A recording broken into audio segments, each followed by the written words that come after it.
In this video, I'll show you how to speedrun dead rails and get wins and bonds much faster.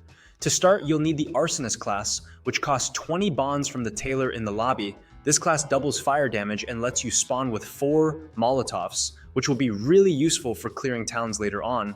This strategy works best for solos or duos since bonds are limited throughout the game. The first thing you need to do is head to the trading post and grab the gold bar. Once you have that, go to the general store and spend the rest of your money on coal. After that, head back to the train and start moving. As you travel, keep an eye out for important buildings like the general store, furniture store, sheriff's office, gunsmith, and the doctor's office. Another thing to watch for is bandits, because for this strategy to work properly, you'll need a horse. There are 2 ways to get one. You can either buy a saddle from the general store and use it to capture a horse, or you can get one from bandits. To do that, make sure you defeat the bandits without killing the horse, then store it in your sack or weld it onto the train. The horse is essential because it will allow you to raid towns much faster, which will be important as you'll see later in the video.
Before raiding a town, you should make sure that at least one teammate has a gun and a horse.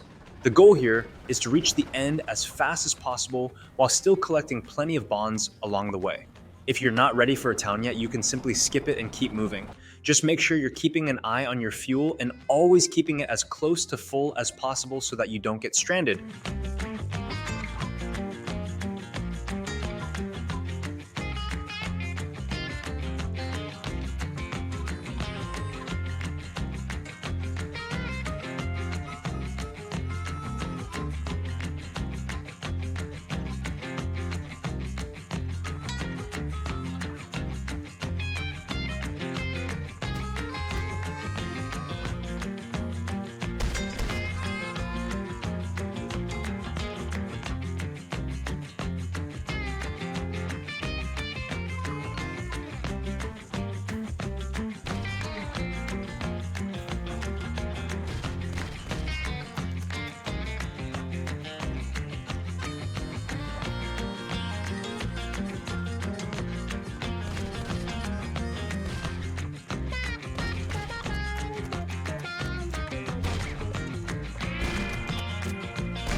You'll need to keep repeating this process until you reach the 30-kilometer fort.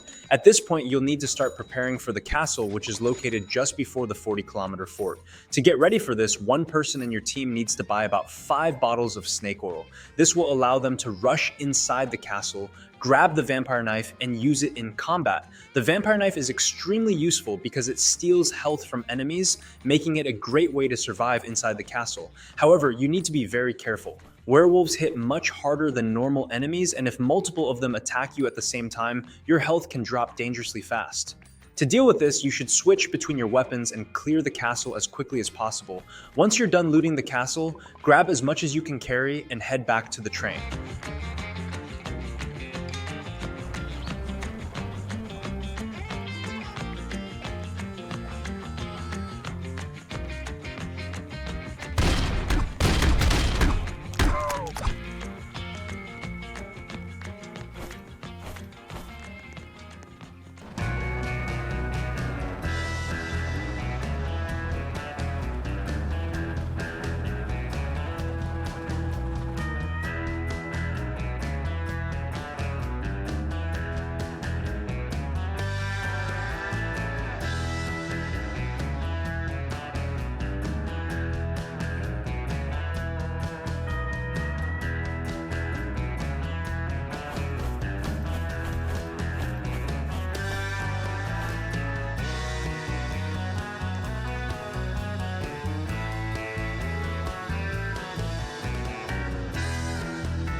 The next stop is Fort Constitution, which is located just before the 60-kilometer castle. This area will give you even more bonds, and the enemies here aren't as tough as the ones in the castle.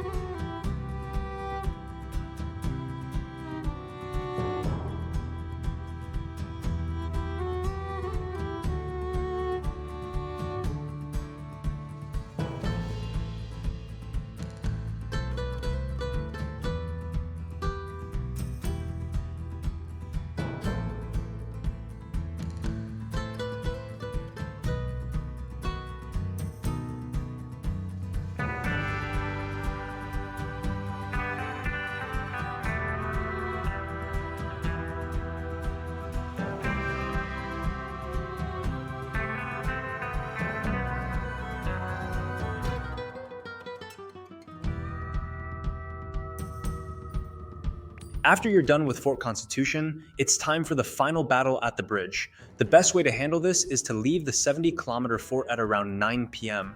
By the time you reach the 80-kilometer mark, it will be daytime, which gives you a full day to fight without having to worry about night creatures. If you do get caught at night, then you'll simply have to fight through it. Watch these clips to see exactly how I handle these situations.